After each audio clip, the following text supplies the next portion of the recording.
epic game one of the NBA Finals between the Pacers and the Thunder. 111-110 game one win for Indiana. To discuss it with me is Tom Haberstroh. Tom, how you doing? Woo! Woo! Crazy. Unbelievable. Dude, what just happened? What just happened? Kev, unbelievable. What just happened? Tom, I can't believe it right now because it felt like throughout most of the game, it felt like OKC should have been up 20 or up 25, and they were up 10, up 15, here or there in the game. Indiana at one point is on pace to have the most turnovers in an NBA Finals game in NBA history. They had 23 entering the fourth quarter. They have only one in the final frame as they make multiple great runs, clawing their way back before Tyrese Haliburton does it again. He did it again. He did it again. He did it again, Kev. Oh my goodness. This is the most mind-boggling postseason run I have ever seen. Like, this team, the Indiana Pacers, were plus 5,000 odds to win the NBA championship this season, preseason. Plus 5,000. And here they are against the team that had the best point differential in NBA history during the regular season. They go into their building, OKC, that has lost one game to the Eastern Conference all season long, and they upset them at the last second. Tyrese Haliburton did it again. This dude, what other dance, what other celly? There's nothing else he can do. It's all done. He's done it all. Tyrese Haliburton is immortal, dude. Immortal.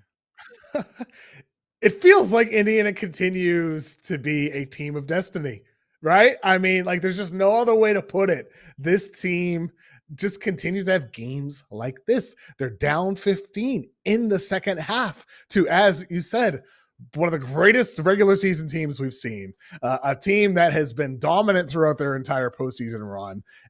And in Oklahoma City, they still have the resilience to have a comeback like this with multiple guys coming up clutch. Obviously, Obi Toppin, all the threes he hit throughout the game. Andrew Nembhard, some of the clutch shots, clutch plays he made, real aggressive drives to the basket. Nesmith had a big three late in that second half in the fourth quarter as well.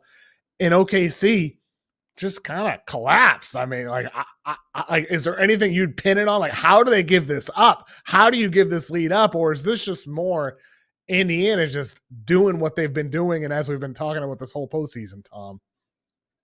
The shot making was insane. The Andrew Nembhard play, one-on-one, where he crossed up Shai Gilgeous-Alexander on that left wing to get to his left side and hit the three-pointer with 2 minutes left to bring the game within 3 points. That was one of the nastiest plays I have ever seen in the NBA Finals in their building. Like, this is the Obi Toppin threes. Miles Turner didn't play down the stretch because he was so good, and the Thunder went small down the stretch. They wanted to switch. They wanted to be able to guard 1 through 5. And Rick Carlisle, whatever he has imbued in this team, to give him the faith to never let the opponent beat them at any point. They were down. The Pacers were down by 14 points with 8:58 left. They had a 99.1% chance. The Thunder had a 99.1% chance at winning this game, according to Inpredictable.com. Mike Bowie's, his algorithm had a 99.1% chance for Oklahoma City Thunder to win game one on their home floor with 8:58 remaining in the fourth quarter. And the Pacers did it again. Tyrese Haliburton was locked up all night long. When he was in the torture chamber, Lou Dort had him in fits. And amazing, he gets that matchup against Cason Wallace in that last second scenario. And I was like, he's going to do it. He's going to do it. Lou Dort has had him bottled up the last 2 seasons. He got freed up in that last second possession. And I was just like, he's going to do it again. And sure enough, he gets that pull up mid-range. He held up his follow-through. He knew it was going, and as soon as he released it, Tyrese Haliburton is incredible. The NBA has gotten a gift from the basketball gods in Tyrese Haliburton, delivering another late game winner just unbelievable what we have seen from Tyrese Haliburton this postseason. Done it to every postseason opponent. Milwaukee, the Cavs, the Knicks, and now the Thunder have all been victimized by Tyrese Haliburton's heroics. Unbelievable. It's crazy that he's had one every single round like this. And I'll tell you what, though, about Haliburton. Hitting that mid-range shot, he used the mid-range for the game winner. He's a 48% shooter on pull-up mid-range jumpers throughout the entire season, regular season and playoffs. Elite number from the mid-range for Haliburton. He's been like that throughout his entire career. Only 13 shots tonight. Sometimes I wish he would do this in the first quarter and in the second quarter and not just the end of games, because we see what he's capable of doing with the shot creation, Tom, when he does put on his aggressive hat. And with him, I still think for Indiana to win this series, you're still going to have a game where Haliburton has 20 plus shots in a game. And he's capable of doing it, is my point here, because we saw him do it in the second half. He had a very aggressive third quarter. He hit big shots in the fourth quarter. Haliburton, they win a game one with Haliburton having only 14 points on 13 shots.